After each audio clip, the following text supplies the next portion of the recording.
Baik, terima kasih tentunya untuk para pendengar di dua stasiun radio, yaitu di Smart FM 101,1 FM Banjarmasin dan juga di Motion Radio 91,3 FM Banjarbaru. Dan juga saya ucapkan selamat siang jelang sore tentunya kepada para pengunjung dari Kimo Banjarbaru dan juga selamat siang kepada para tamu yang berada di depan kita, yang tentunya kita sudah juga tetapkan protokol kesehatan dengan berjarak 1 sampai 2 meter ya tentunya. Terus juga tadi juga sudah melakukan namanya cek suhu tubuh dan juga menggunakan hand sanitizer atau juga cuci tangan di depan sebelumnya ya. Tentunya masih di obrolan kita hari ini dengan tema pendidikan di tengah pandemi. Ini tentunya menjadi obrolan yang sangat untuk seluruh warga Republik Indonesia, tidak terkecuali di Kota Banjarbaru. Mohon izin juga Pak Budi nih, ada yang mau ditanyakan kepada para narasumber kita hari ini. Yang pasti nanti juga saya akan ajak Anda untuk bisa bergabung, berpartisipasi, memberikan pertanyaan kepada para narasumber yang hadir pada hari ini. Terima kasih Mas Heri ya.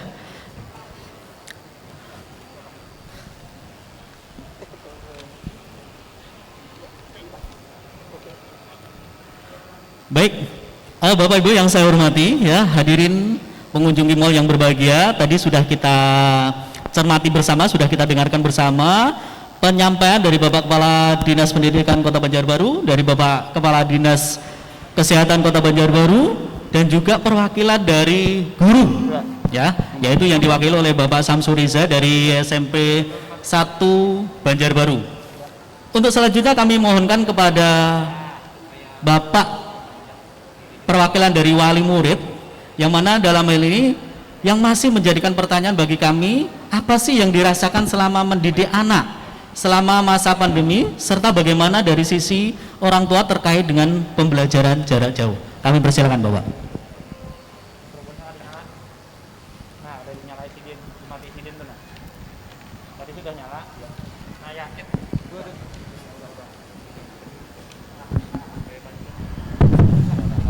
Assalamualaikum warahmatullahi wabarakatuh. Selamat siang, salam sejahtera bagi kita semuanya. Yang kami hormati Kepala Dinas Pendidikan dan Kebudayaan Banjarbaru, Kepala Dinas Kesehatan, Dewan Pendidikan, Bapak Ibu Kepala Sekolah, Bapak Ibu Dewan Guru yang hadir pada hari ini.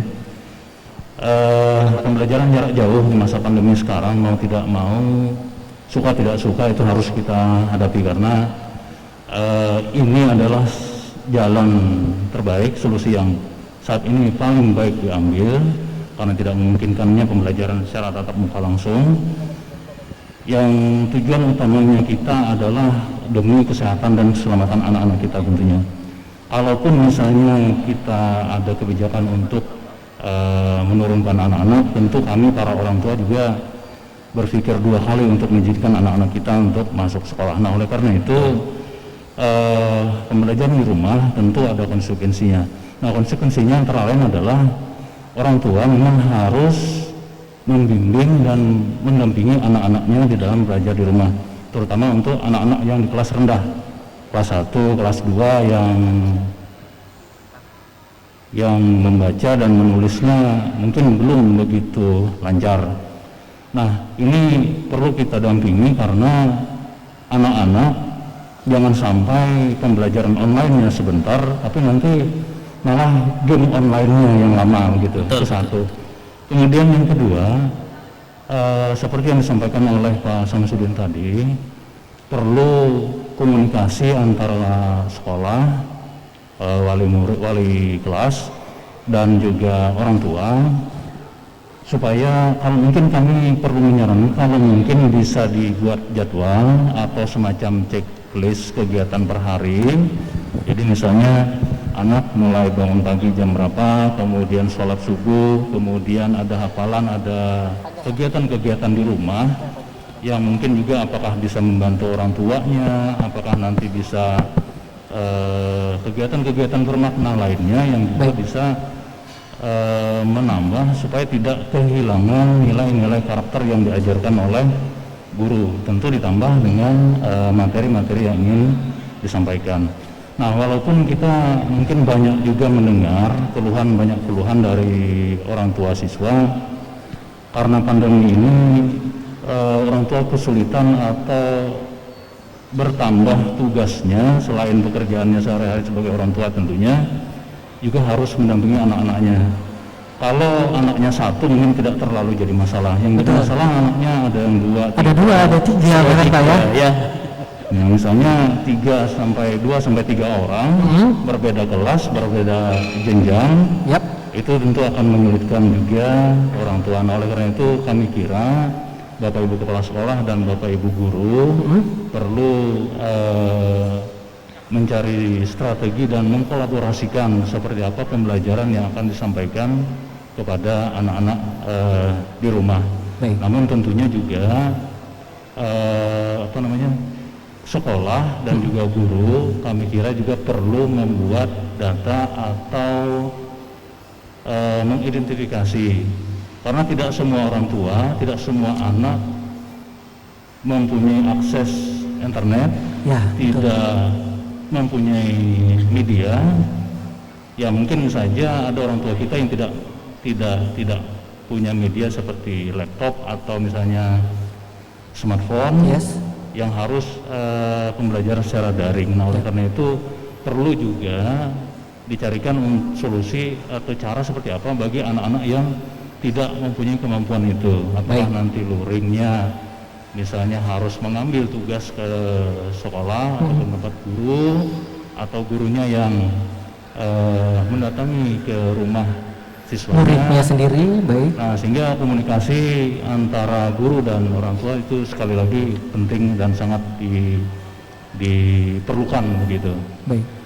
Nah, kemudian walaupun ada juga yang sudah punya media, tentunya karena di masa pandemi ini tidak hanya pendidikan yang sulit, tetapi ekonomi masyarakat kita juga mengalami kesulitan. Ya. Banyak keluhan ketika pembelajaran jarak jauh dilakukan. Orang tua juga ada bertambah harus memberikan Kuota. kota. Betul. Itu juga menjadi keluhan-keluhan orang tua tentunya. Dan tambahan pengeluaran, Bang.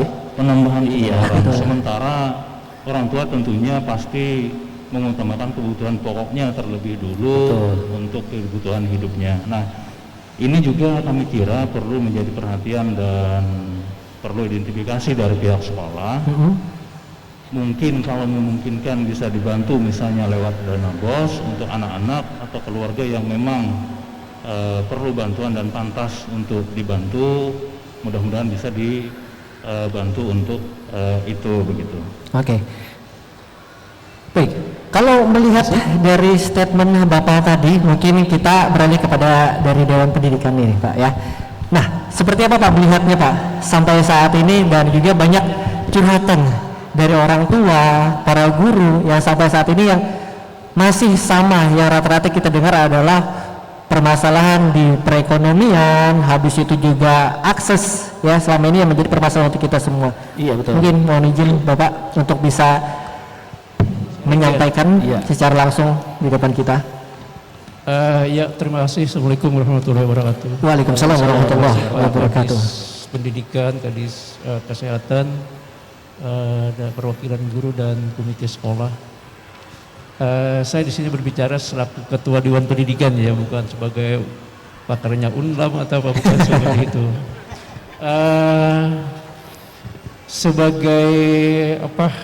Sebagai Ketua Dewan Pendidikan tentunya saya berbicara tentang ranah kebijakan ya.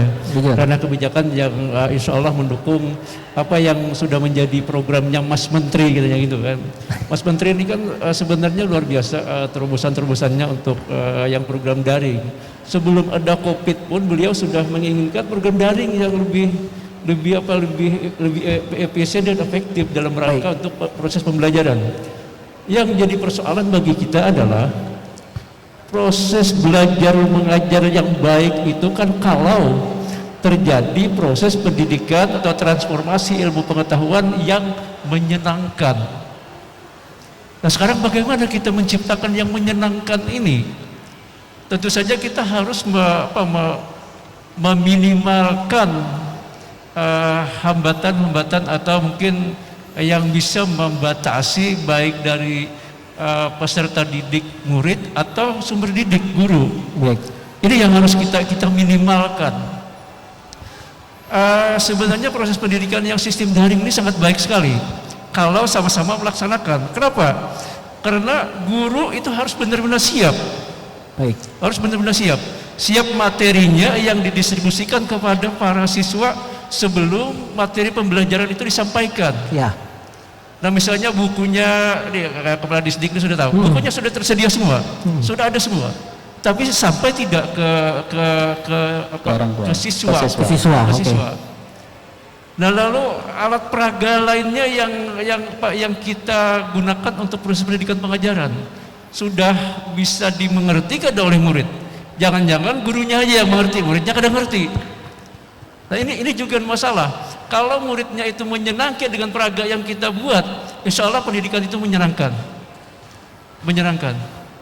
Nah, kalau dari segi keluhan orang tua murid, saya kira tidak terlalu relevan. Karena begini, dengan kuota yang bukan kuota yang kita program aja yang 100.000, bukan 100, entah kalau tidak salah 80.000, itu Ya. 1 bulan cukup. 1 bulan cukup tuh Pak ya? 1 bulan cukup. 1 bulan itu cukup. Baik. Sepanjang jangan digunakan untuk main game segala macam itu. Ini kan yang persoalan kan bukan belajarnya itu, tapi main gamenya yang lebih lama. Iya. Itu yang lebih menyedot tuh Pak ya? Yang menyedot pulsa. Dan Kalau itu terus kelihatan. belajar mengajar tidak ada masalah. Dan itu kelihatannya lebih menarik bagi anak-anak Pak. Itu lebih menarik bagi anak-anak mulai jam 8 mungkin sampai jam 6 sore. Itu lebih banyak main gamenya ketimbang belajarnya. Belajarnya. Berarti bahasanya lebih menyenangkan game nih. Gamer Pak. Ini yang jadi perkara kita di situ. Oke. Nah, yang kedua, ini tentang fasilitas yang disediakan oleh sekolah misalnya. Baik. Jangan sampai sekolah juga terbebani. Walaupun Mas Menteri itu mengizinkan untuk menggunakan dana BOS ya, untuk kepentingan ini, tapi harus juga bisa dikelola. Misalnya, yang bisa kita gunakan itu kan WA bisa, Google Classmate bisa, Betul. Classroom, lalu Zoom Cloud Meeting bisa, Ya. WA pun bisa di situ. Nah sekarang kita mendesain supaya jangan saikum ini terbebani dengan dana itu seperti apa? Kita buatlah yang grup. Oke. Dari grup situ kita daftarkan untuk beberapa host yang disesuaikan dengan kebutuhan kita. Saya aja di rumah 3 orang, anak saya sendiri, ini bisa ngajar yang bareng gitu, hanya satu. Wow. Satu channel gitu ya, yang Muslih, Amri, Pesip, Fisik oke. ya satu aja. Jadi anak saya mengajar tahfiz Al-Quran mulai dari pagi sampai siang itu masih bisa. Nah, jadi pada saat kita menggunakan itu supaya jangan lelet, ambil yang unlimited. Insya Allah sekolah itu kada terbebani terlalu jauh, dan ini masih dibenarkan. Silakan gunakan dana BOS. Ini masih bisa dipertanggungjawabkan. Kan juga Pak, masih bisa dipertanggungjawabkan itu dana BOS untuk kegiatan ini masih bisa. Jadi sebenarnya ini lebih menyenangkan kalau kita bisa mendesain proses pendidikan pada masa COVID ini. Walaupun kata guru tadi ada yang rasa kurang. Bagaimana kami memberikan pendidikan karakter kepada murid, kan gitu, kepada siswa. Bukankah kita sudah diberikan amanah setiap orang tua itu adalah sekolahan pertama bagi siswa, bukan guru. Guru itu yang kedua. Kalau orang tuanya sering bertengkar, anaknya pasti pengelahian. Tapi kalau orangnya akur-akur aja, insya Allah anaknya budi pekertinya bagus. Jadi tarbiyah pertama bagi siswa itu adalah rumah tangga itu. Jadi masalah pendidikan karakter, kalau orang tuanya ini berkarakter, insya Allah anaknya berkarakter. Berarti bermula dari rumah tangga dulu Pak? Dari rumah tangga dulu. Baik. Kalau rumah tangga itu menyenangkan, insya Allah anaknya juga senang. Di situ yang kuncinya masalah pendidikan karakter tadi. Jadi jangan terlalu khawatir gitu dengan pendidikan karakter sepanjang orang tuanya berkarakter. Tapi kalau orang tuanya yang pengalahian tadi, kalau dia contoh itu, sedikit misalnya mamanya marangut, anaknya perangutan juga. Baik. Karena pendidikan yang pertama dimulai dari Rumah keluarga, tangga, Pak, ya? dari Betul. si ibu dulu. Nah ini yang harus kita coba untuk benar-benar disosialisasikan bahwa pendidikan karakter pada masa pandemik itu bisa diselesaikan oleh rumah tangga. Oke. Bermula dari keluarga dulu nih. Keluarga. Iya. Kalau berbicara tentang namanya keluarga, banyak hal yang tentunya kita bisa angkat, banyak kita bisa bahas. Banyak sekali, Dan ya. tentunya kalau misalkan di rumah kita sudah happy, pelajaran apa saja pasti akan masuk Pak pasti Masuk, Pak, ya. masuk. Saya di rumah ada 3 yang belajar seperti itu. Saya sendiri menguji, mengajar melalui di rumah. Baik. Anak saya di sebelah dengan channel yang sama itu mengajar tahfiz Quran, mulai dari tahsin, sampai ke yang tahfiz mengajar, masih bisa menggunakan hanya 1 channel. Baik, berarti intinya lingkungan keluarga memiliki peran yang sangat penting. Sangat penting sekali Baik pada dalam saat- pendidikan. pada saat, pandemik ini. Karakter dan juga bahkan mental si anak Karakter sendiri. itu bisa diselesaikan oleh keluarga. Baik. Jangan diserahkan ke guru semata-mata. Ini kadang-kadang itu kan harus guru yang punya tanggung jawab. Salah seperti itu. Baik. Tapi bagaimana kita membangun keluarga itu benar-benar bisa mendidik anak supaya berkarakter. Ya. Oke, baik. Wah, luar biasa nih Pak. Baru di sesi awal sudah banyak yang sudah dipaparkan Betul. dari para narasumber, tapi obrolan kita akan kita jeda sebentar. Betul. Karena nanti di sisi selanjutnya saya akan mengundang para pengunjung dari Kimol Banjarbaru, terus juga yang hadir di depan kita pada hari ini, Pak Budi dan juga para narasumber. Kita akan ajak untuk bertanya seputar dengan tema besar kita adalah pendidikan di tengah pandemi COVID-19, khususnya untuk warga kota Banjarbaru. Jangan kemana-mana, tetap dengarkan kita di 91,3 FM dan juga Smart FM Banjarmasin. Ya, Pak Budi ya, dan juga para narasumber sendiri, karena berbicara tentang namanya pendidikan ini menjadi perbincangan yang sangat hangat sampai saat ini, apalagi pembelajaran online atau daring yang mungkin selama ini seperti kayak susah, berat gitu, karena memang kita belum pernah nih bapak-bapak untuk menjalani ini. Tapi tentunya di sini para narasumber yang terkait tentunya akan memberikan ya solusi seperti apa agar kita bisa melewati ini secara bersama-sama ya, karena Anda tidak sendiri, kita ada di sini bersama Anda semua. Baik, dan tentunya kalau berbicara tentang namanya Kimol Banjarbaru, sebelum kita ngobrol lebih dalam dengan narasumber, jangan takut karena dari Kimol Banjarbaru juga sudah menerapkan pola-pola protokol kesehatan yang aman ya, yang pasti setiap Anda masuk itu akan diperhatikan. Yang mungkin selama ini cuek saja masuk, tapi semua orang satu persatu diperhatikan ya, suhu tubuh, cuci tangan, hand sanitizer, kemanapun Anda berjalan akan selalu ditemani, dan ini menjadi membuat rasa aman dan juga nyaman untuk Anda berlanja dan juga berjalan di Kimol Banjarbaru. Baik, Pak Budi, kalau bertanya tentang namanya tema kita nih, pendidikan di tengah pandemi, sangat luar biasa sekali, sangat menarik untuk kita angkat secara bersama-sama. Mungkin Pak Budi juga ada yang mau ditanyakan kepada para narasumber kita hari ini. Baik. Ya. Bapak Ibu yang saya hormati, kalau tadi sudah kita dengarkan curhatan dari perwakilan dari guru yang ada di Kota Banjarbaru, kemudian curhatan juga dari orang tua, perwakilan orang tua salah satu siswa ya, yang ada di Kota Banjarbaru. Selanjutnya kami minta pandangan dari Dinas Pendidikan Kota Banjarbaru, kira-kira kebijakan apa saja yang sudah dilaksanakan ataupun sudah diterapkan demi mengakomodir keluhan-keluhan yang terjadi di masyarakat. Untuk itu kepada Bapak kami persilakan. Iya, baik Mas Budi ya. Jadi sejak tanggal 23 Maret yang lalu kita memang belajar di rumah gitu. Jadi kita berpikir bahwa belajar di rumah ini seperti belajar di sekolah sebenarnya, seperti kelas gitu ya. Betul. Jadi anak di rumah mendapatkan ilmu pelajaran, kemudian juga ya seperti disampaikan ada pelajaran karakter, pelajaran apa gitu. Nah tapi ternyata belajar di rumah ini tidak seefektif belajar di sekolah. Tatap muka langsung ya, Pak, ya. Jadi kalau di sekolah guru langsung menjelaskan, dia mendengar dengan telinga, melihat dengan mata, Fokus, Pak, ya? Ya dengan hati ya, Langsung dengan fokus. hati. Nah, sehingga banyak ilmu yang bisa didapat gitu. Jadi ini persoalan komunikasi gitu yang tidak ada ketika kita belajar di sekolah. Jadi yang kurangnya di situ gitu. Kemudian beberapa hal lagi ya, kemampuan sumber daya manusia, guru ya, seperti yang disampaikan yang mewakili guru dari SMP 1, kemudian dari komite sekolah tentang kesiapan orang tua murid di rumah. Karena sebenarnya ketika belajar di rumah itu ada beberapa aktor yang harus berperan gitu. Jadi orang tuanya sendiri, kemudian guru, kemudian siswa sendiri. Nah, dan kemudian diawasi oleh kepala sekolahnya kan seperti itu. Nah, jadi ketika kita mulai pandemi itu berlangsung, kemudian kita lakukan lalu pembelajaran kita mulai gitu. Karena tidak terbiasa seperti yang sampaikan Mas tadi, Ya. lalu belajarnya ya kebanyakan ya lebih mengarah kepada instruksional. Baik. Jadi guru itu, hai anak-anak, coba buka halaman sekian Kerjakan nanti, gitu loh ya. ya halaman berikutnya ada jawaban, silahkan dijawab gitu. Setelah Nanti selesai dikumpul kumpulkan. jam Jam berapa? sekian. Jam 2 Iya. ya. Nah, lalu sang anak bingung karena pelajaran sekarang kalau tidak dibimbing langsung kan bingung. Betul. Sehingga lalu mereka bertanya dengan orang tuanya. Ya. Orang tuanya sibuk.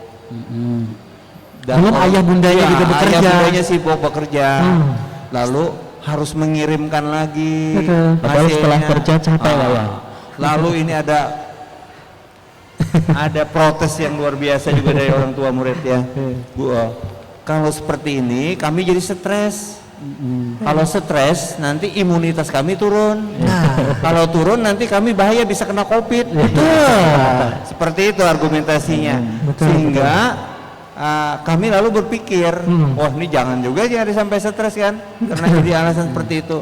Nah lalu kami coba mengevaluasi, kami mengumpul kepala sekolah, karena setiap tingkatan ini kan berbeda-beda perlakuannya, treatmentnya beda-beda. Di taman kanak-kanak seperti apa, di SD seperti apa, di SMP seperti apa. Lalu kami kumpullah dengan beberapa kawan-kawan kepala sekolah. Gitu. Nah lalu kami mencoba untuk menurunkan tensi ini. Jadi kalau pelajaran-pelajaran yang biasanya pelajaran buku ya di kelas, itu hampir dikurangi gitu ya. Oke, diubah dengan apa Pak? Ya, jadi lebih banyak mengajar pada life skill Oh, life skill. dan betul. karakter gitu. Iya, iya. Oke. Jadi pelajarannya misalnya ya bangun tidur seperti sampaikan Pak Dewan Pendidikan, lalu kita mengusap wajah, Iya. Oke. kemudian berdoa, Luar kemudian biasa. sholat duha dan lain-lain. Seperti itulah. Dan itu sudah bisa mungkin mereka itu. Nah, hanya sayangnya kita kan ketinggalan yang tadi namanya pelajaran gitu. Iya. Nah, sehingga kami sebagai kapten kapal di Banjarbaru ya mencoba untuk mempelajari ini supaya bagaimana lebih mengefektifkan gitu. Mengefektifkan pembelajaran tadi. Iya. Jadi bagaimana meningkatkan kapasitas gurunya, bagaimana kerjasama dengan sekolah. Lalu selain kami menyiapkan, saat ini kami menyiapkan juga apa yang dinamakan dengan protokol new normal kalau turun sekolah ya. Ya. Kalau gitu ya, kalau kita turun sekolah. Nah, sudah kami siapkan ya baik di rumah, di jalan, di sekolah maupun nanti pulang. Nah, tapi yang paling utama kami buat adalah bagaimana membuat formula gitu ya. Jadi kalau formula itu kalau obat itu kan ramuan, racikan. Resep. Bagaimana kita membuat obat, racikan yang bisa anak-anak kita belajar lebih bagus di rumah gitu. Mentreatment Di mereka. era sini, Oke. Karena Lebih kita nyaman juga Pak ya. karena kita berpikir misalnya kapan kita sekolah lagi? Iya. Apakah Agustus? Apakah September? Mundur lagi kah? Ya, hanya Tuhan yang tahu kan. Hanya Itu Tuhan yang yang tahu. tahu. Banyak Kita sampai mungkin dipertanyakan. sampai 2021. Coba bayangkan. Lalu dari hasil survei saat ini, anak-anak tuh banyak yang sudah apa bahasa Banjarnya pusang itu ya Pak, pusing ya, stres gitu ya. Bosan, Pak. Segala macam. Bosan ya, Bosan. 60% bosan. 60% Iya, bakal bosan. 60%. Nah, dan saat ini ada kecenderungan kalau saya melihat kalau Mas Menteri bilang merdeka belajar, sekarang anak-anak ini merdeka main game. Disampaikan Pak Muslih tadi. Jadi lebih banyak seperti itu. Jadi soalnya apa? Ketika anaknya orang tuanya sibuk, Nah. Pak, ini temenin saya main-main ini. Ya udah saya sibuk, kamu main game aja. Nah, gitu. Jadi dia sekarang lebih banyak seperti itu. Nah, saya kira ini kan sangat kesian kita ya. Dan kita harus punya tanggung jawab. Lalu pemerintah pusat memang banyak memberikan kebijakan-kebijakan, sentuhan kebijakan treatment itu baik melalui TPRI, belajar di TPRI, ya kan? Nah, tapi siapa yang mau belajar di TPRI? Anak-anak mau belajar di TPRI. Selama tidak ada pembimbingan dari sekolah, kamu belajar di sini, Betul. mereka tidak ada tanggung jawab apa-apa. Dan mereka tidak fokus Pak ya. Tidak fokus. Nah, kemudian banyak kok di ruang guru ada, Nah, kemudian di Google seperti sampaikan Betul. Pak Budi tadi, banyak kalau kita belajar mandiri kan. Nah, tapi karena tidak ada, ternyata harus dibimbing di sekolah. Dan didampingi Pak Nah, ya. dibimbing dulu. Kalau tidak dibimbing, mereka rata-rata lepas. tidak mau. Iya. Misalnya ini kan baca Google apa di YouTube misalnya atau di TPRI tadi, rata-rata mereka tidak minat. Nah, lalu kami coba tadi ramuan tadi bagaimana yang supaya gurunya ini bisa memberikan pelajaran yang bagus kepada mereka gitu. Baik. Nah, sehingga pembelajaran saat ini lalu kami susunlah, kami kumpullah, termasuk Mas Budi, itu ada Ibu Hamdah dan lain-lain ya. Jadi kami kumpul, guru-gurunya, ada beberapa guru, ada beberapa kepala sekolah, ada beberapa pengawas. Lalu kami nyusun kira-kira apa obat yang bagus belajar di rumah, yang di taman kanak-kanak, PAUD, kemudian yang di sekolah dasar, maupun yang di SMP, itu seperti apa gitu. Karena berbeda-beda mereka itu. Nah, sehingga kami sudah membuat formulanya. Dan ini kami akan sosialisasikan dulu kepada para guru, kepada kepala sekolah, bagaimana pembelajaran ini yang disebutkan tadi. Jadi sebenarnya pembelajarannya meliputi antara daring ya, online tadi, kemudian belajarnya secara luring gitu ya. Jadi bisa sifatnya itu kalau yang daring ya Pak ya, peningkatan kapasitas hampir hari ini setiap sekolah itu sudah meningkatkan kapasitas. Kapasitas itu kan kemampuan dan pengetahuan, pengalaman. Nah, pengetahuannya dan pengalaman. Jadi mereka tidak bisa seperti yang disampaikan oleh Pak Dr. Muslih tadi bahwa mereka harus memahami Google Meeting, kemudian Google Classroom, Meeting, itu semua mereka harus lalap gitu dalam tanda kutip supaya mereka harus paham dan bagaimana mereka mempelajarkan ke anak-anak didiknya. Jadi bagaimana mereka menjadi membuka ruang meeting. Nah, jadi mereka harus paham. Yang tua kah, yang mau pensiun kah, harus paham. Semuanya Pak ya. Tergantung dari gurunya. Gitu. Jadi apalagi guru ini nah, tentu saja muatan-muatan yang sifatnya daring tadi itu lebih banyak di tingkatan di SMP. Yang bisa daring itu kan SMP. Kemudian bisa ada di kota-kota. Tapi yang nggak bisa itu ya bisa melalui luring tadi. Luring tadi misalnya melalui video rekaman gurunya. Video rekaman guru ini tidak lama-lama misalnya 5 menit, 7 menit. Gurunya yang ngajar kepada dia, ngirim kepada dia, video tadi menjelaskan tentang sesuatu supaya lebih paham gitu. Nah, seperti itu. Ada banyak cara. Nah, sehingga ini tentu ada konsekuensi terus gitu. Biayanya misalnya yang daring. Itu beberapa sekolah swasta misalnya, dia banyak yang langsung video call. Itu lebih banyak. Jadi misalnya kayak Garda Hasanah, Rabani, itu lebih banyak video call mereka. Jadi mereka misalnya, ayo hafal juz amma berapa ini nih, dihafal, langsung video call. Langsung tatap muka ya, virtual, tatap muka secara virtual. Kemampuan sumber daya manusianya lebih banyak, resources ya, biayanya ada di swasta itu kan kemampuannya itu, sehingga mereka bisa lakukan seperti itu dan biaya lebih banyak gitu. Nah, lalu yang persoalan lanjutannya adalah yang di sekolah-sekolah yang kita ini yang ada di pinggiran, misalnya yang tidak ada jaringan, kemudian orang tuanya terbatas, ya kita harus adaptif gitu atau menyesuaikan diri dengan lingkungan yang ada gitu. Termasuk misalnya masalah disabilitas, nggak bisa mereka pakai daring itu, nggak bisa. Jadi kita harus ngajarin, ya gurunya harus datang ke rumah untuk membantu itu. Nah, sehingga sangat dituntut kreatif dari kepala sekolah, kemudian guru-gurunya, karena ini aktor yang menentukan sukses tidaknya belajar di rumah. Ujung tombak nih Pak ya. Dan aktor lainnya yang di rumah orang tua. Tentunya itu. Jadi di situ anunya. Nah, sehingga hari ini mau tidak mau guru tadi yang tua kah, yang muda kah, harus bisa menguasai dua hal paling tidak. Apa saja itu, Pak? Yang pertama dia harus menguasai teknologi informasi. Betul. Jadi dia kalau misalnya mau daring dengan anak-anaknya, ya misalnya paling enggak Google Map ya. Zoom meeting misalnya digunakan. Dia bisa menguasai, dia bisa memimpin itu. Invite segala macam. Paling tidak itu kan. Yang kedua, dia juga harus paham tentang bagaimana membuat RPP, rencana pembelajaran yang singkat ya. Kemudian bagaimana dia membuat video Ya, pembelajaran. menampilkan di layar yang Jadi dia merekam sendiri yang tidak goyang suaranya itu harus mempunyai keahlian Oke. sinematologi ya, ilmu perfilman perfilman juga harus mau tidak dia mau. bisa. Harus dia bisa gitu. Nah, Serba ini bisa. dituntut saat ini. Jadi kami tekan terus, push terus melalui kepala sekolah untuk meningkatkan kapasitas ini. Tapi alhamdulillah sekolah-sekolah yang swastanya, yang negerinya bekerja sama dengan ruang guru, dengan siapa, mereka melakukan pembelajaran ini untuk penguatan di daring. Nah, jadi masing-masing level, misalnya SMP, SD, taman kanak-kanak memang berbeda. Jadi taman kanak-kanak itu lebih mengarah kepada yang sifatnya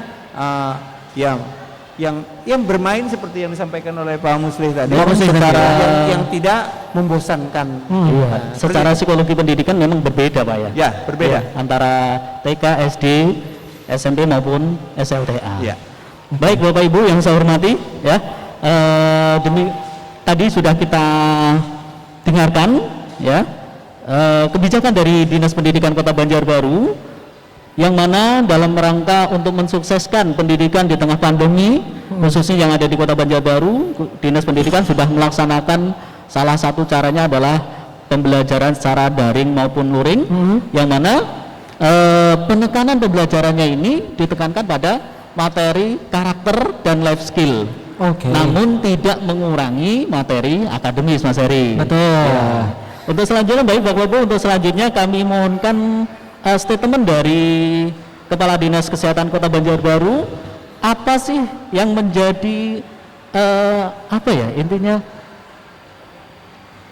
acuan dalam rangka untuk menerapkan kolaborasi di antara Dinas Pendidikan dan juga Dinas Kesehatan Kota Banjarbaru? Kolaborasinya Pak dari Dinas Kesehatan dan juga Dinas Pendidikan dalam memerangi pandemi COVID ini agar pendidikan kita juga terus berjalan, kesehatan kita juga semakin membaik, penyebaran COVID-19 juga semakin melandai. Semakin mengurang. Terima kasih atas waktu dan kesempatan yang diberikan. Sebagaimana yang sudah disampaikan oleh Pak Aswan, Kadisdik tadi, dalam rangka menghadapi pandemi ini, memang Dinas Pendidikan dan SKPD lain di lingkungan pemerintah Kota Banjarbaru telah menyiapkan protokol-protokol dalam rangka menghadapi pandemi ini.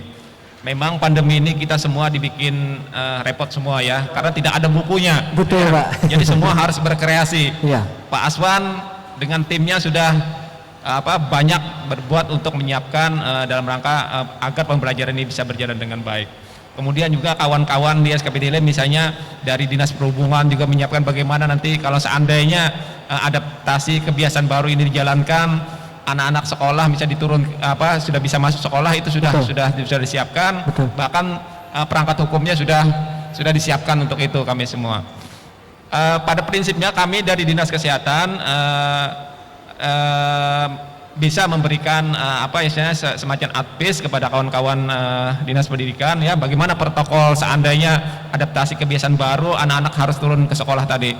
Terutama kita tentang protokol kesehatan yang 3 itu yang utama ya. Kita membiasakan, tadi Pak Anu bagus sekali menyampaikan, dari rumah lah mulai kita membiasakan anak-anak itu. Betul. Ya. Iya. Anak-anak ini masa-masanya masa bermain ya, bermain. Kalau kita tiba-tiba memaksakan dia hanya memerintahkan, mereka juga nanti kalau pelaksanaan dia turun di sekolah juga agak sulit. Jadi kita seperti masker ya contohnya. Kita orang tua harus mencontohkan di rumah. Baik. Ya. Kita mencontohkan, cuci tangan juga dibiasakan, ya. Jaga jarak juga dibiasakan. Sehingga nanti dia sudah terbiasa di rumah. Kalau seandainya adaptasi kebiasaan baru ini sudah diluncurkan, ya dibolehkan kita misalnya, mohon maaf, untuk Banjarbaru sementara nih karena zona merah ya, itu masih belum memungkinkan untuk itu. Ya, memungkinkan itu karena kita berdasarkan data yang ada itu angka kematian, angka kasusnya juga cukup tinggi ya. Kalau RO-nya ya istilah kami di Dinas Kesehatan itu, teknis kesehatan, 1 orang itu yang terkonfirmasi positif itu 1 harinya bisa menularkan minimal 2 orang. Ya. Sementara kita kasus total kita yang kemarin, data kemarin itu sudah totalnya akumulasinya 350 orang. 350 orang. Kita cukup tinggi ya. Dan di Kalimantan Selatan ini kita termasuk 8 besar Pak di apa nasional. Nasional. Kalimantan satu-satunya Kalimantan Selatan yang mecah rekor juga ya. Jadi angka kematian kita di Kalimantan Selatan itu berjumlah 234 orang. Nah, jadi kita untuk saat ini mungkin Kota Banjarbaru masih perlu mendisiplinkan ya. Baik. Contohnya tadi mendisiplinkan di rumah sehingga nanti anak-anak ini nanti kalau dia sudah turun ke sekolah sudah terbiasa pakai masker, menjaga jarak, cuci tangan dan sebagainya. Juga. Ya, nah ini kita jadikan ini sebagai budaya baru kita. Ya. Sebenarnya cuci tangan itu sudah lama di kesehatan ya. Dari saya kecil juga mungkin sudah diberlakukan, Mbak. Ya, hidup bersih dan sehat itu sudah dibiasakan. Tapi kita pas kejadian ini ya ada sisi positifnya juga kami. Oh ternyata masyarakat sudah mulai sadar cuci tangan dan sebagainya. Nah jadi untuk beberapa kegiatan di sekolah, kawan-kawan Pak Aswan juga sering juga kita menyusun bagaimana protokol dan sebagainya itu sudah kita lakukan. Baik. Mungkin itu sementara yang bisa kami sampaikan. Baik, mungkin Bapak ada mau ditambahkan juga dari Dinas Pendidikan Kota Banjarbaru? Iya, saya ingin menambahkan. Tadi kita baru saja menerima surat keputusan bersama 4 menteri gitu. Jadi Menteri Pendidikan, Menteri Agama, Menteri Kesehatan, dan Menteri Dalam Negeri. Nah, mereka juga mengacu pendidikan di masa pandemi ini seperti apa.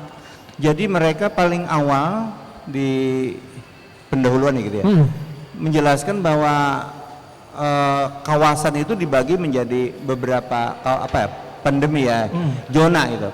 Zona hijau, zona kuning, zona oranye, dan merah. Nah, jadi yang di dalam keputusan bersama itu untuk zona yang hijau itu boleh melakukan aktivitas, dapat melaksanakan pendidikan secara tatap muka dengan izin melalui izin kepada kepala daerah, pemerintah daerah dalam hal ini melalui dinas pendidikan, gitu. Nah, lalu seperti yang disampaikan, lalu bagaimana dengan kita? Kita termasuk zona merah. Dari ada informasi 41 daerah yang baru, kita termasuk daerah zona merah, baru gitu. Dan walaupun kita hijau, saya pikir ya, walaupun hijau, kita ini kan seperti bejana berhubungan gitu. Bukan di kolam sendiri, sehingga kita saling berhubungan. Sangat bahaya tetangga kita merah atau hitam, kita yang hijau ini pun bisa terlintas gitu kan ya. Itu yang paling bahaya. Nah, cuma yang saya yang khawatirkan saat ini ya, kalau kami ya tegas bahwa tidak akan menyekolahkan anak kalau benar-benar tidak aman gitu. Betul sekali. Tapi di dalam klausal prakeputusan bersama itu disebutkan juga dikecualikan untuk pesantren, pendidikan agama dan perguruan tinggi. Perguruan tinggi juga. Padahal itu berbahaya dan bisa menimbulkan klaster baru. Walaupun Pak ya zona hijau tadi ya. Walaupun protokolnya diatur. Jangan-jangan nanti kawan-kawan atau kawan-kawan kami yang di negeri nanti cemburu juga mau ikut belajar. Mau ikut belajar belajar sekolah. Nah, ini yang berbahaya.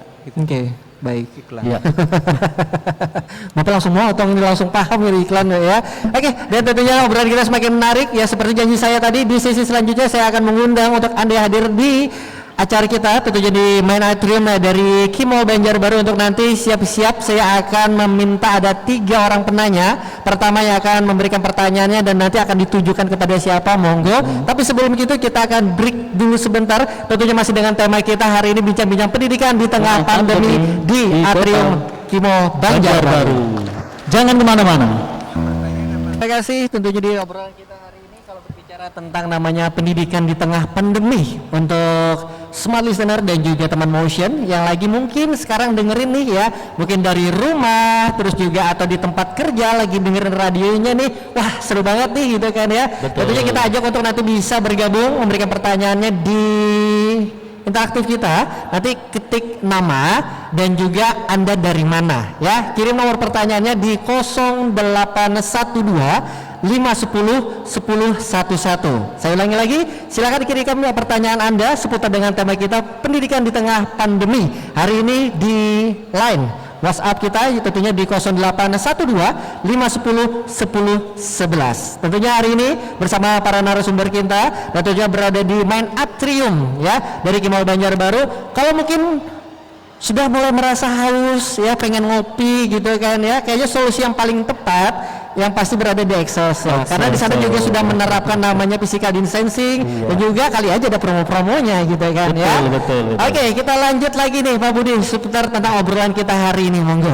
Baik, kalau tadi sudah kita dengarkan ada juga selain kebijakan dari Dinas Pendidikan Kota Banjarbaru, ternyata ada satu hal yang memang terpelisit di benak kita bersama, terutama dari Bapak Kepala Dinas Pendidikan Kota Banjarbaru ini menyangkut dengan kegiatan sekolah yang berada di naungan Kementerian Agama seperti pesantren atau mungkin kegiatan-kegiatan agama yang lainnya. Untuk itu kami mohonkan sekali lagi kepada Bapak Ketua Dewan Pendidikan untuk menyampaikan pencerahannya.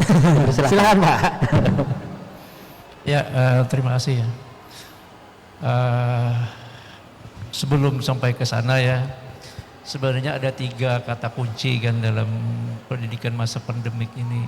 Yang pertama kan masalah new normal. Betul. Yang diterapkan dalam hal bidang pendidikan juga. Jadi bukan saja kesehatan aja gitu. Yang kedua masalah kebiasaan. Kebiasaan. Oke. Yang ketiga masalah perbedaan. Iya. Oke. Perbedaan. Ada 3 Jadi ada ya. 3 kata kunci ini. Jadi kada seberataan ini harus nangka ini sama ada.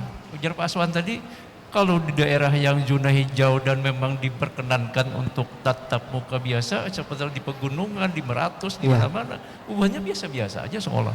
Baik. Cuma karena kebetulan kita di Banjarbaru ini zona merah, terpaksa harusnya normal. Betul. Nah, merubah kebiasaan yang dulunya kada pakai masker ini jadi sih ngalihan nih. Dulu ada satu kada pakai helm gitu. Kejar-kejaran dengan polisi. Baik. Tapi begitu sekarang karena sudah kebiasaan yang baru, pakai helm, kita tinggal helm babulik rumah. Nah, ini kan membiasakan, Betul. membiasakan dalam kondisi yang katakanlah pada saat kita ini tidak memungkinkan untuk tatap muka, maka solusi terbaik adalah daring. Sistem daring ini kalau di zona merah ini wajib ya Pak Aswan ya, wajib. Dilaksanakan wajib. Jadi tidak bisa tidak. Baik. Nah, cuma ada pengecualian gitu, pondok pesantren. Iya. Itu pun dengan kuota terbatas, keseberataan boleh juga. Ya, terutama yang aktivis-aktivis di pondok pesantren, karena kebetulan anak saya mengajar juga kan di situ kan di tahfiz, lalu ada ponakan yang di Alpalah juga tahu bahwa mereka itu kan seberataan juga hadir di situ. Karena kalau ini seberataan yang hadir bisa jadi klaster baru lagi. Klaster baru. Jadi memang sama-sama dibatasi, dibiasakan dengan protokol kesehatan. Mereka ke sana juga pakai masker. Lalu menjaga jarak, cuci tangan. Nah, ini di pondok. Jadi memang pendidikan pondok ini berbeda dengan yang di sekolah yang umum ya. Pendidikannya tuh juga agak sedikit ketat gitu ya ketimbang ini karena kebanyakan menghafal di situ. Baik.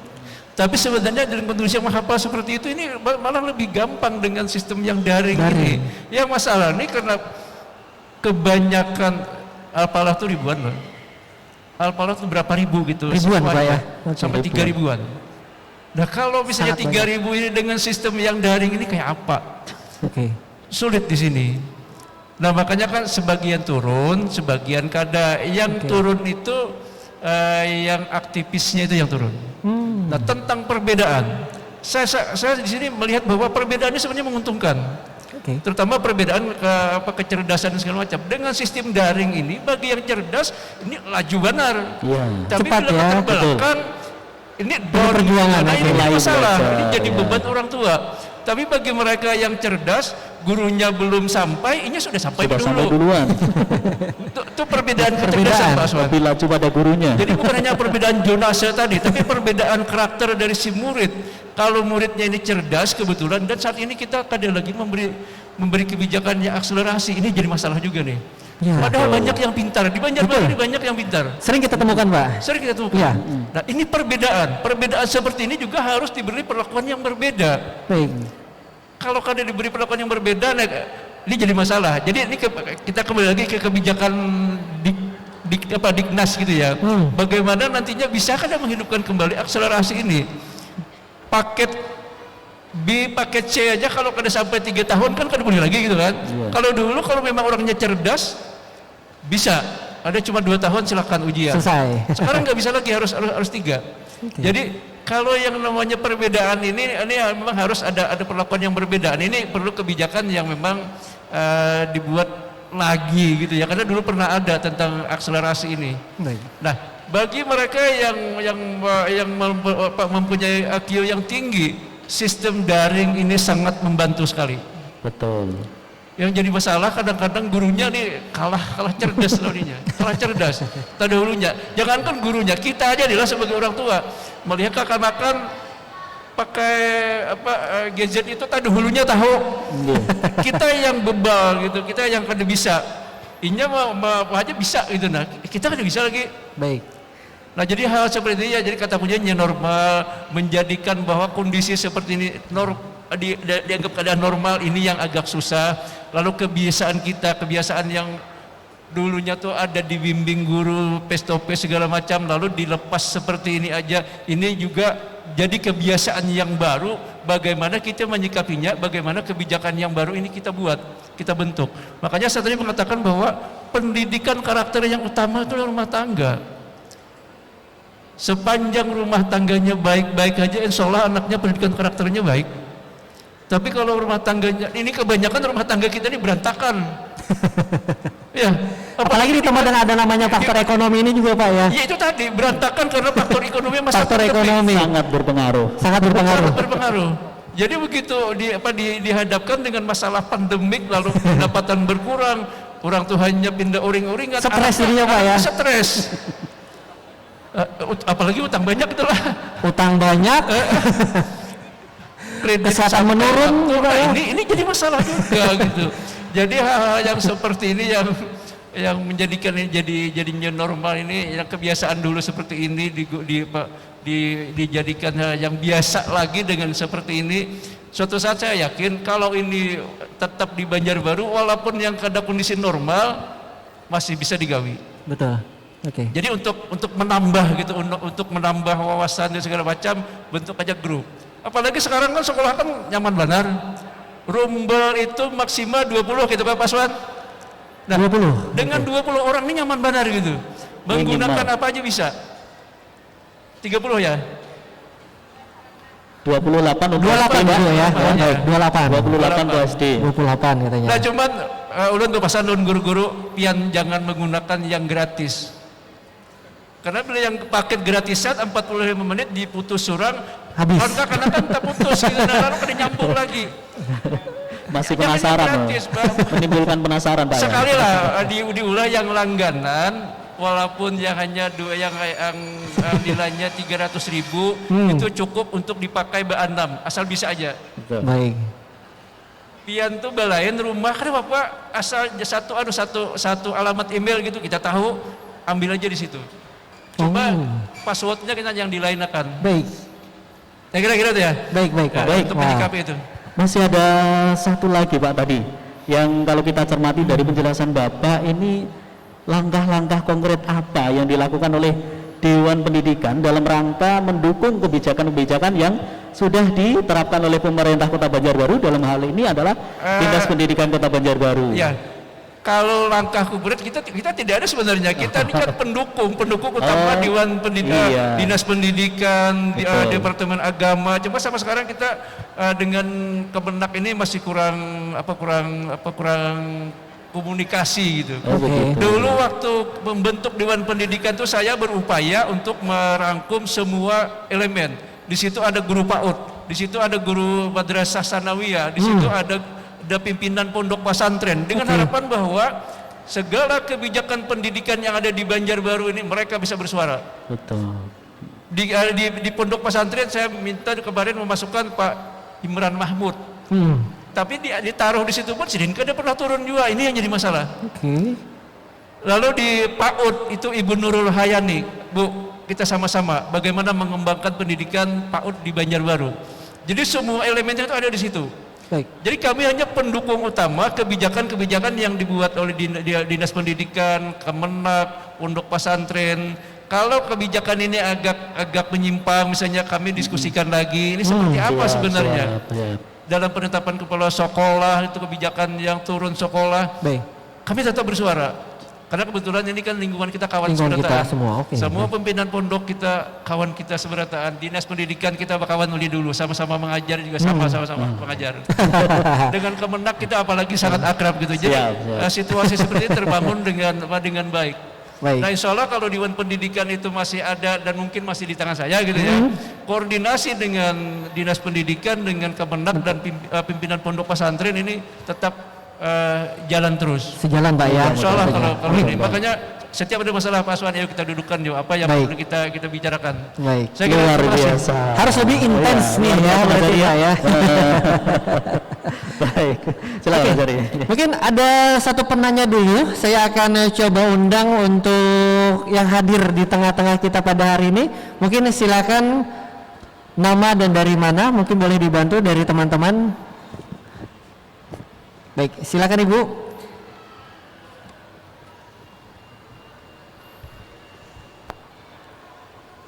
Oke, boleh dibantu teman-teman? Cik. Nah, oke. Ya, terima kasih. Assalamualaikum warahmatullahi wabarakatuh. Waalaikumsalam warahmatullahi wabarakatuh. Luar biasa hari ini, bincang-bincang hari ini. Terima kasih atas undangannya.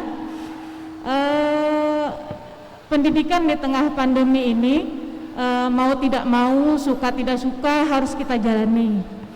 Nah, kami di sekolah itu, guru-guru sudah kami mendata setiap kelasnya itu anak-anak yang mana yang bisa ikut pembelajaran daring, yang mana yang bisa ikut pembelajaran luring.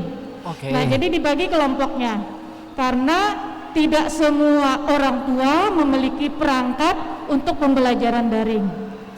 Nah, yang menjadi permasalahan yang mungkin jadi pertanyaan juga nanti kepada Dinas Kesehatan. Kami pembelajaran luring itu ada tatap muka terbatas, Pak. Jadi misal kami kelompokkan anak itu 5-7 orang. Jadi si guru memberikan penjelasan, memberikan materi kepada kelompok tersebut di tempat yang sudah disepakati dengan orang tua. Nah, yang ingin kami tanyakan, apakah mengumpulkan siswa 5-7 orang itu menyalahi aturan protokol kesehatan atau masih bisa diperbolehkan atau seperti apa yang akan sehingga kami ketika guru kami berkunjung ke rumah dengan kelompok kecil itu tidak menjadi permasalahan di tempat tersebut. Oke. Mungkin itu saja yang kami tanyakan. Terima kasih. Baik, Ibu namanya siapa Ibu? Tertinggal tadi. Mohon maaf. Oke, Ibu dari mana Bu? Nama saya Siti Hamda dari SDN 1 Landasan Ulin Barat. Oh, oke, baik. Terima kasih Ibu. Mungkin bisa langsung dibantu untuk menemukan solusinya Bapak. Tapi sebelum itu Ibu selamat mendapatkan oleh-oleh voucher kecil ya. Ya. Tentunya dari sponsor kita di acara kita pada hari ini. Ada Celsius, Mississippi, Flies, ada Queensland, Hudu, Aisyah dan juga Celsius Kit dari Duta Hikmah Banjarbaru ya tentunya. Baik, silakan Bapak. Ya, jadi baik sekali pertanyaannya ya Bu ya. Memang kita tidak bisa menerapkan aturan itu secara menyeluruh ya sama semua daerah. Kita juga harus menyesuaikan dengan kebutuhan kita masing-masing daerah. Jadi begini Bu, sebenarnya secara prinsip kalau menurut aturan yang ada ya, selama yang dikatakan tadi oleh Pak Aswan tadi, apalagi ada acuannya keputusan bersama 4 menteri tadi, selama itu zona merah tidak diperkenankan. Nah, tetapi ada tetapinya juga kita ada semacam kebijakan ya, semacam kebijakan kita. Kalau memang dalam jumlah terbatas, kalau dari sisi kami ya, apalagi benar-benar menjalankan protokol kesehatan yang 3 itu Pak. Jadi penekanannya adalah protokol kesehatan tadi. Istilahnya kalau 5 orang kitain aja kumpul berapa orang, ya kan? Kalau memang kalau aturan itu merah itu ya memang nggak boleh, tapi sementara kegiatan-kegiatan lain ya, sholat juga pakai jarak dan sebagainya, apalagi ini mungkin hanya 5-7 orang dan tempatnya misalnya terbuka, tidak dalam ruangan tertutup, dan durasi waktunya juga pun tidak terlalu lama. Saya pikir kalau kebijakan kita memungkinkan, kenapa tidak gitu ya, karena ini kebutuhan, karena kita bagaimanapun kita tidak bisa menutup diri ya dengan keadaan ini. Kalau kita melihat dari sisi kesehatannya, mohon maaf meskipun saya dari kesehatan ya, tetapi kita juga berpikir juga aspek-aspek lain, aspek sosial. Makanya sekarang kan pemerintah sudah pelan-pelan membuka keran-keran tertentu, tempat-tempat tertentu yang mungkin bisa melakukan aktivitas dengan memperhatikan protokol-protokol kesehatan tadi, Bu. Yang penting intinya 3 protokol itu bisa dijalankan sebaik-baiknya dengan memperhatikan juga seperti tadi ya, bisa ditentukan tempatnya ya. Nah ini juga kita perhatikan anak dari rumah ke tempat itu juga bagaimana, itu juga harus diperhatikan. Jadi bukan hanya kita ini sudah tempatnya memungkinkan, jarak juga diatur, tetapi dia disuruh berangkat sendiri, naik angkot sendiri, sebagainya, ini juga harus itu ditakutkan juga Pak ya. Nah jadi ini harus benar-benar rinci diperhitungkan sehingga nanti kita menghindari anak-anak kita ini juga terpapar akan virus itu. Saya pikir itu bisa kita pikirkan lebih lanjut untuk bisa jalankan. Makasih Bu. Oke, baik. Ibu, mungkin ada satu penanya lagi, mungkin boleh? Yang di belakang, Ibu, yang angkat duluan tadi. Boleh dibantu untuk mikrofonnya, teman-teman dari panitia juga boleh. Silakan Ibu, nama dan dari mana dan pertanyaannya. Mohon izin, Assalamualaikum warahmatullahi wabarakatuh.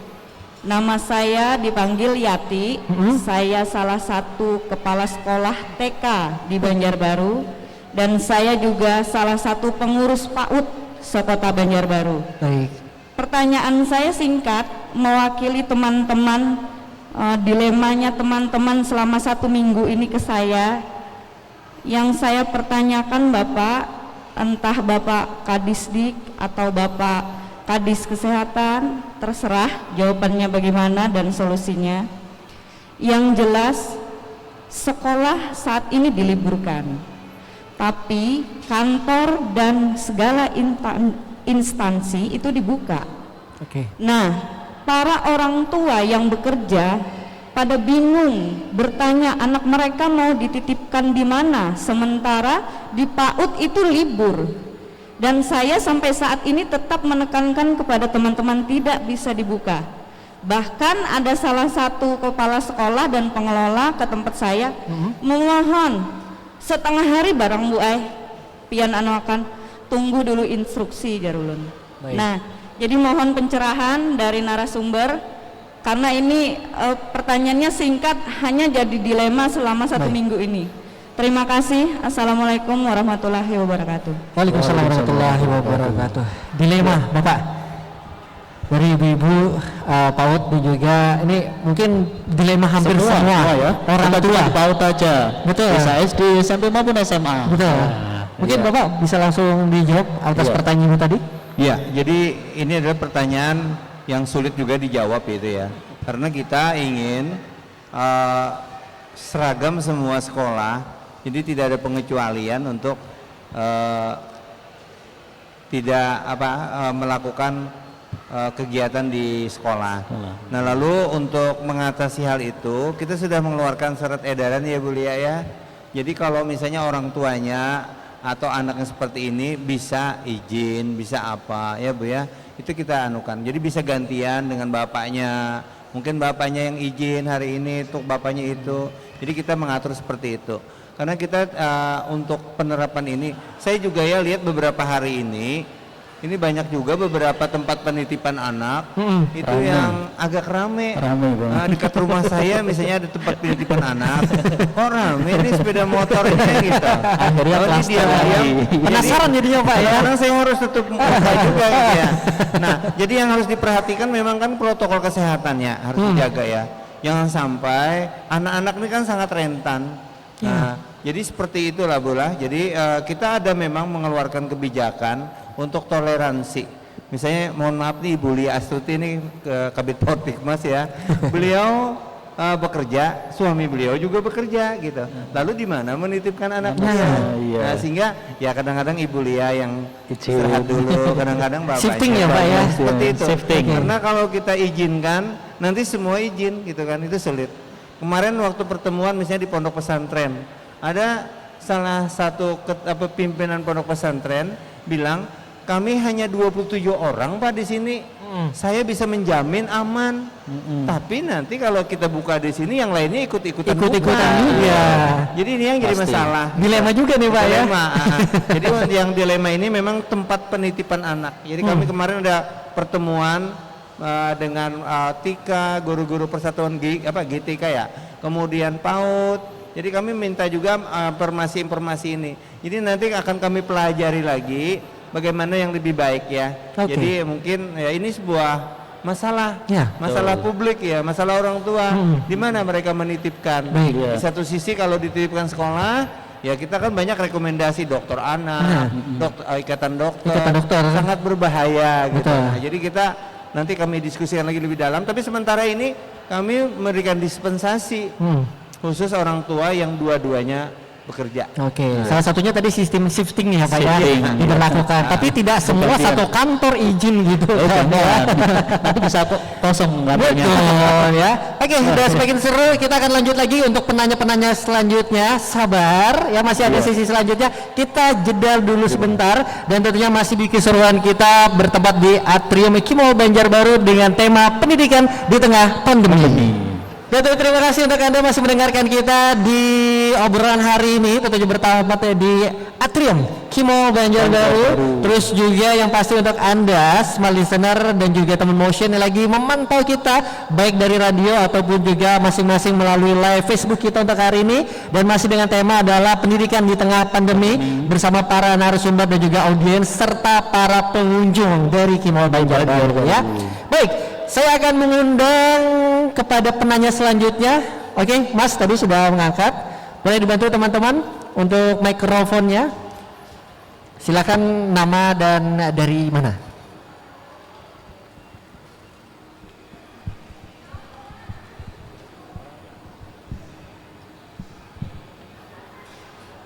Assalamualaikum warahmatullahi wabarakatuh. Waalaikumsalam warahmatullahi wabarakatuh. Saya Haji Masabus Ahmad Zulkifli, wali murid dari SDN 1 Sungai Ulin Banjarbaru di belakang sini. Baik Pak.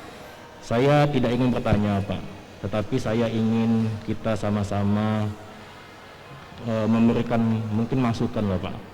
Jadi seperti ini Pak, pandemi ini memang tidak bisa kita pungkiri, harus kita jalani. Tetapi kita jangan bermain di zona ini saja. Karena apa? Di Kalsel ini jangan sampai kita terlena Pak. Terlena dalam artian Kalsel ini mendapat ranking terus dalam akhir-akhir ini. Betul. Dalam ini ranking 3 nasional pernah sebelumnya. Sekarang sudah ranking 8 nasional. Banjarbaru ini menjadi juga zona merah. Maksud saya seperti ini Pak. Langkah-langkah dinas kesehatan maupun dinas pendidikan. Dinas kesehatan ini kan pasti menjadi gugus tugas COVID-19, pasti jadi anggotanya. Nah, ketika itu menjadi anggotanya, jangan kita terlena Pak. Jadi ketika kita tak terlena, kita bisa lepas dari masalah ini. Saya tadi sedikit mengutip, mohon maaf Pak Kepala Dinas kalau saya tidak salah. Tadi Kepala Dinas mengatakan, untuk lepas dari COVID ini hanya Tuhan yang tahu. Nah, saya ingin Pak, kita tidak pesimis dalam hal ini. Karena ketika kita pesimis dalam hal ini, maka zona hijau itu akan tidak bisa kita lalui dan mungkin tidak akan bisa kita dapat. Mohon sekali lagi saya kepada Bapak Kepala Dinas Kesehatan maupun Dinas Pendidikan, waktu libur kemarin kita melihat Pak, rate penjualan sepeda lipat itu naik Pak. Yang beli itu semua adalah mahasiswa, siswa dan anak-anak. Nah, maksud saya ketika itu di masa ini kita itu batasi Pak untuk memakai sepeda lipat. Dinas Kesehatan dan Dinas Pendidikan itu bisa mengeluarkan edaran bersama dengan gugus tugas. Maksudnya apa? Membatasi anak-anak untuk keluar rumah Pak pada jam-jam tertentu atau tidak sama sekali. Sekarang kita lihat Pak, di mall ini saja kita lihat banyak sekali anak-anak yang keluar dengan orang tuanya, walaupun mereka memakai masker ataupun protokol kesehatan. APD lengkap ya. APD lengkap. Tetapi kita jangan lupa Pak, kita zona merah. Kapan kita akan lepas dari ini? Ketika kita akan mencuekan saja hal ini. Itu harus ada dari dinas kesehatan, pendidikan. Karena kalau dinas pendidikan sudah memberikan warning kepada sekolah-sekolah melalui guru-gurunya agar mendiskusikan dengan orang tuanya bahwa untuk anak-anak hanya diperbolehkan di rumah saja. Kita belajar saja di rumah. Sekarang kita ke mall. Jangan-jangan Banjarbaru nanti zona merah, tahu-tahunya bioskopnya dibuka Pak. Banyak mahasiswa kita Pak Banjarbaru ini Pak yang akan kuliah nanti Pak di Unlang, di Jipok. Nah maksud saya seperti itu Pak. Mohon maaf sekali lagi, saya tidak bertanya, tapi kita sama-sama membangun Pak, karena saya tahu Bapak mempunyai wewenang untuk itu sebagai anggota gugus tugas, kemudian juga kepala dinas, untuk kita bersama-sama Pak, jangan bermain di zona aman dengan pandemi ini. Harus kita lepaskan pandemi ini Pak. Dengan apa? Dengan sinergi kita bersama, memupuk rasa keyakinan kita untuk lepas dari hal ini Pak. Banjarbaru merupakan, maksud saya Pak, merupakan pilot project Pak, karena saya tahu Banjarbaru ini IKP tertinggi Pak. Mohon juga jangan sampai untuk meningkatkan ekonominya saja, tetapi kesehatannya kita terbelakang nanti Pak. Jadi maksud saya, ketika kita mencapai zona hijau, berjuangkanlah itu Pak. Saya mohon sampaikan juga dengan misalnya wali kota yang akan maju lagi pilkada untuk selalu berkreasi lah Pak, untuk melakukan kreasi supaya sama Pak kita dengan 99 kota yang sudah zona hijau. Mungkin saja Pak, terima kasih. Wassalamualaikum warahmatullahi wabarakatuh. Waalaikumsalam warahmatullahi wabarakatuh. Tadi Pak, beliau saya juga mengutip jangan terlena nih Pak. Ya, apalagi kan sekarang memang betul yang kita lihat setiap hari anak-anak semua segala macam lagi rame-ramenya sepeda. Padahal situasi sekarang tidak ada yang membuat kita adalah zona hijau melandai, bahkan terus tren menaik Pak. Naik. Di Kalimantan Selatan khususnya di Kota Banjarbaru. Mungkin Bapak menanggapi, silakan Pak. Dan kita harus punya keyakinan untuk lepas dari itu Pak. Iya. Ya, jadi sebenarnya Pak, kita khususnya jajaran pemerintah Kota Banjarbaru, kita tidak pesimis Pak. Kami optimis ini bisa kita raih zona merah itu. Tapi, nah itu tapi kita masyarakat kita tahu masyarakat itu tidak kita jadikan objek saja, ya. Jadi di sini masyarakat itu sebagai subjek dalam menjalankan disiplin ini Pak. Kami setiap hari, mungkin bapak-bapak melihat setiap hari ngomong protokol kesehatan di puskesmas, di mana-mana sudah ngomong, jajaran SKPD lain juga, tapi masyarakat masih ada yang mohon maaf saya tidak menggeneralisir ya, tapi masih ada. Coba kita lihat di lapangan Murjani ya, masih ngumpul-ngumpul sepeda dan sebagainya.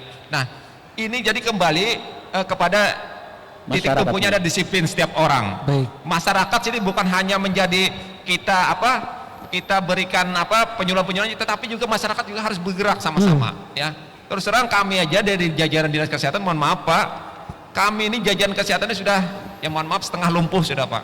Kami di puskesmas itu kawan-kawan itu udah ada yang beberapa orang, ada yang 7 orang, ada yang 8 orang yang terpapar Pak di rumah sakit dan sebagainya. Kami tidak bisa lagi bergerak secara maksimal.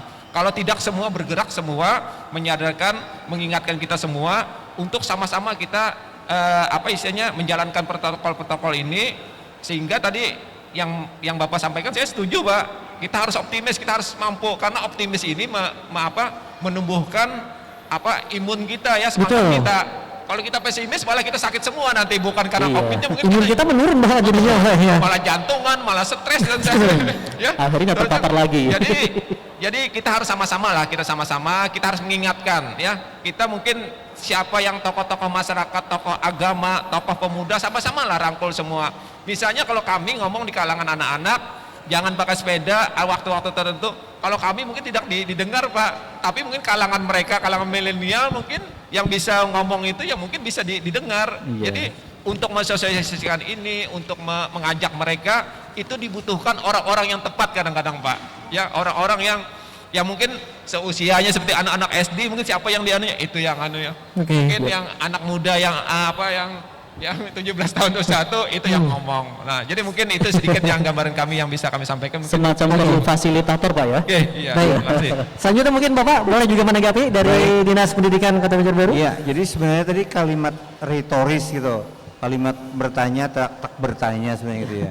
Nah, tapi ini perlu juga dijawab gitu ya, karena bukan berarti mungkin ini persepsi saja tentang keoptimisan. Kami optimis gitu. Cuma kalau persoalan kapan kita akan berakhir, itu tidak bisa semuanya memastikan kan seperti itu. Nah lalu di Banjarbaru ini bukan berarti kita terlena. Justru saat ini kita mencoba untuk berbuat. Jadi saya ngomong ini bukan hanya kepala dinas pendidikan tapi gugus tugas ya. Ya. Jadi di Banjarbaru ini bahkan saat ini membuat kebijakan. Jadi mereka yang terkena itu langsung, bukan hanya kalau biasa kan orang rapid test dulu, betul, nanti bertahap swab kan. Ada gitu. prosesnya Pak ya. Ini langsung di swab gitu. Ini di Banjarbaru ya Pak Rijal ya. Satu itu. Kemudian yang kedua, variabel utama kita kenapa kita jadi nomor 1 ya kan, ranking gitu di Kalsel, karena kesadaran gitu, kesadaran publik yang kurang gitu. Tadi kalau fokusnya ke anak sekolah gitu ya boleh nanti kita sampaikan ke orang tua. Baik. Untuk jangan terlalu ke kimol gitu. Tapi mereka ini bosan juga loh di rumah kalau untuk tahu ya. Nah kemudian jadi yang paling banyak yang mempengaruhi ini adalah variabel kesadaran gitu. Jadi kalau kita pelajari ilmu hakikat, sesungguhnya manusia ini sayang dengan dirinya kan gitu. Kalau ada orang mengancamnya, dia marah kan seperti itu. Tapi kenapa ketika ada COVID dia kok tenang-tenang saja? Dia tidak sadar berarti kan gitu. Nah untuk meningkatkan kesadaran ini di Banjarbaru, lalu wali kota mengeluarkan perwali saat ini. Jadi di daerah lain kayaknya saya belum dengar. Baik. Jadi perwalinya kalau tidak pakai masker denda Rp250.000. Nah demikian juga kalau ngumpul-ngumpul tadi berbeda. Jadi kalau ngumpul-ngumpul di fasilitas umum 5 orang atau lebih, ini maksudnya ngumpul yang orang itu becungkungan bahasa Banjar gitu kan. Kongkong lah kalau bahasa misalnya duduk di mana, di warung atau di mall atau di mana itu ya, yang ngobrol-ngobrol nggak ada karuan, nggak ada tujuan, itu nggak boleh, itu kena denda, itu dikena bayaran. Itu di Banjarbaru seperti itu. Nah jadi kami berusaha. Nah lalu di Banjarbaru pun untuk di dunia pendidikan, kalau misalnya situasi sudah mulai aman, kita lakukan pembelajaran di kelas dengan protokol yang kesehatan. Ya. Jadi kita mulai, misalnya kita sudah membuat protokol ini, kita sudah buat. Jadi kalau memang udah mulai aman, hijau, ada rekomendasi kita memain, kita main. Kita tidak seperti yang dulu gitu masuknya. Seketat itulah. Pertama misalnya masuknya tidak, misalnya kalau tadi ada 29 setiap rumbel, setiap kelas, paling 10 mungkin dulu. Jadi tidak full seperti itu. Perlahan Pak ya. Iya. Kemudian nanti dia masuk, protokolnya di rumah sebelum dia berangkat, dicek orang tua sehat atau enggak. Kalau tidak sehat jangan gitu. Kemudian di jalan nanti kita ada bus sekolah yang menjemputnya, itu diatur supaya jangan sampai mereka suspek di dalam ruangan itu kan, terinfeksi. Jaraknya juga diatur Pak ya. Kemudian di sekolah saat ini syariat kita ya, usaha kita ya.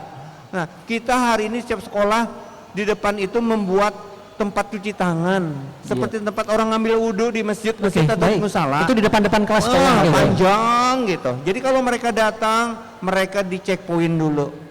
Nah, jadi checkpoint ini kami sudah punya semua sekolah, tapi relatif tidak banyak. Karena harganya kan ada yang 1 juta. Variasi harganya Pak ya. Variasi. Sehingga ini harus kita siapkan banyak.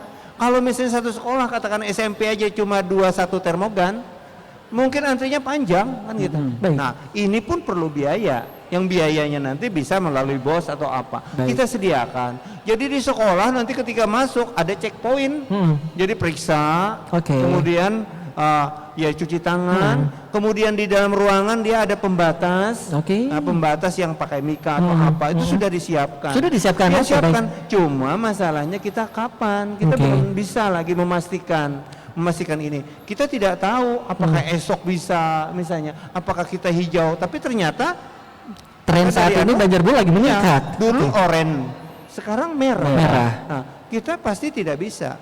Jadi pengalaman di Korea Selatan misalnya, mereka itu sudah sampai titik puncak, kemudian turun, naik lagi, kemudian datar, ya. lalu mereka membuka kelas.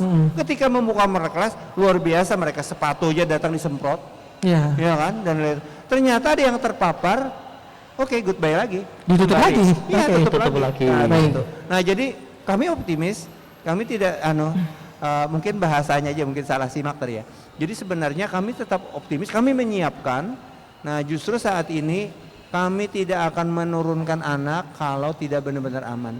Dari rekomendasi Ikatan Dokter Anak, rekomendasi ikatan dokter, itu memang anak-anak sangat rentan. Baik. Bukan anak-anaknya saja, tapi kalau misalnya dia nganter anak taman kanak-kanak atau PAUD, ibunya biasa ngumpul. Nah, ngobrol-ngobrol biasanya ibunya. Ya, langsung Ini pulang juga Pak ya, gitu ya. berbahaya. langsung pulang. Oke, Kira-kira oke. itu ya. Makasih. Baik. Wow, saya yakin sebenarnya masih banyak yang ingin ditanyakan, tapi waktu yang harus membatasi kita. Tapi yang pasti kita ingin tahu juga nih ya, apa yang ingin disampaikan dari masing-masing narasumber kita pada hari ini. Mungkin pertama saya akan kepada Bapak Nur Samsuriza dulu deh. Apa yang ingin disampaikan di obrolan akhir kita, obrolan yang luar biasa itulah pendidikan di tengah pandemi ini, Pak. Silakan. Bismillahirrahmanirrahim. Yang jelas seperti dari arahan dari Kepala Dinas Pendidikan, dari saran Dewan Pendidikan dan saran dari perwakilan orang tua, insya Allah kami para guru berjuang, berusaha untuk beradaptasi kayak apa sistem pembelajarannya bisa efektif, pembelajarannya bermakna, dan mudah-mudahan pandemi ini segera berakhir. Amin. Mudah-mudahan dengan adanya pandemi ini menjadi titik awal kebangkitan pendidikan di Indonesia. Amin. Mungkin itu saja. Baik. Selanjutnya mungkin kepada Bapak Ahmad Ghafuri. Ahmad Ghafuri. Silakan Pak, yang ingin disampaikan di sesi akhir kita hari ini.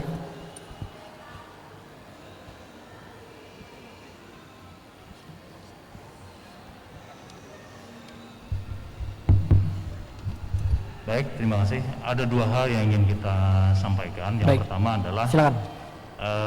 satu, kami ulangi lagi, perlunya komunikasi yang baik antara orang tua dengan sekolah. Orang tua jangan hanya pasrah menunggu selalu dari sekolah. Artinya ketika ada anak mengalami keterlambatan, kendala atau apapun, perlu disampaikan kepada sekolah agar dicarikan solusi-solusi atau jalan keluarnya. Baik. Nah, pihak sekolah kami mohon juga ketika anak menghadapi kendala, misalnya tidak mengumpul tugas atau tidak mengikuti daring beberapa kali, perlu dikonfirmasi kepada orang tuanya. Siapa tahu di situ ada masalah. Dicek ya, baik. Dicek supaya tidak merugikan kepada penilaian anak. Penilaian, baik, baik betul. semester ataupun penilaian kenaikan kelas. Nah, yang kedua, kami menghimbau juga dan mengajak kepada seluruh orang tua, kebijakan BDR ini adalah untuk kepentingan anak, untuk keselamatan dan kesehatan anak. Jangan sampai kita orang tua justru yang mengajak atau membawa tindakan-tindakan yang justru membahayakan anak. Contoh misalnya ngajak jalan atau lagi tren sekarang goes, bukan hanya anak-anak sekolah, bahkan anak di bawah balita pun juga diajak gitu kan. Betul. Nah, kita tidak melarang tentunya, tetapi ada hal-hal yang perlu kita pilih dan pilah, Ya. mana yang harus atau bisa kita ikuti, mana yang tidak begitu. Oke, ada aturannya lah Pak ya, Iya, jadi betul. seperti itu. Oke, mungkin kepada Bapak Musli juga, mungkin ada yang ingin disampaikan juga Pak dari Dewan Pendidikan, silakan.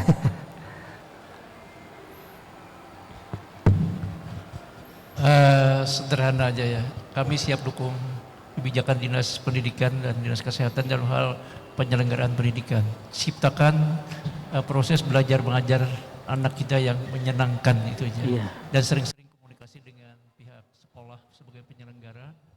Karena saya juga punya sekolah SD dan SMP swasta. Sering-sering komunikasi dengan orang tua murid. Karena ini adalah jalan yang terbaik untuk kita, dan ini harus kita hadapi dengan santai, jangan terlalu serius gitu. Ya, terima kasih itu jawab Pak Dinas Pendidikan. Oke, dari Bapak Dinas Kesehatan Kota Banjarbaru, silakan disampaikan Pak. Jadi kami dari Dinas Kesehatan hanya mengimbau, mungkin secara teknis nanti untuk pendidikan daring ini silahkan Dinas Kesehatan, Dinas Pendidikan dengan guru-guru mencari konsep yang mungkin lebih nyaman, lebih menyenangkan bagi anak. Tapi kami dari Dinas Kesehatan hanya mengimbau kepada orang tua khususnya ya, marilah kita sama-sama menyiapkan anak-anak kita menyongsong adaptasi kehidupan baru nanti ya. Kita mengingatkan mereka kehidupan kita yang akan datang tidak seperti yang dulu lagi. Pakai masker ini mungkin kita tidak tahu sampai berapa tahun Seterusnya depan. mungkin, Seterusnya Pak, ya. mungkin ya. Karena sepanjang virus COVID ini tidak ada obatnya, tidak ada vaksinnya, ya selama itu juga. Mungkin kita selama ini, ya mohon maaf ya, TBC itu lama sekali sudah. Angka kematiannya bahkan lebih banyak dari ini.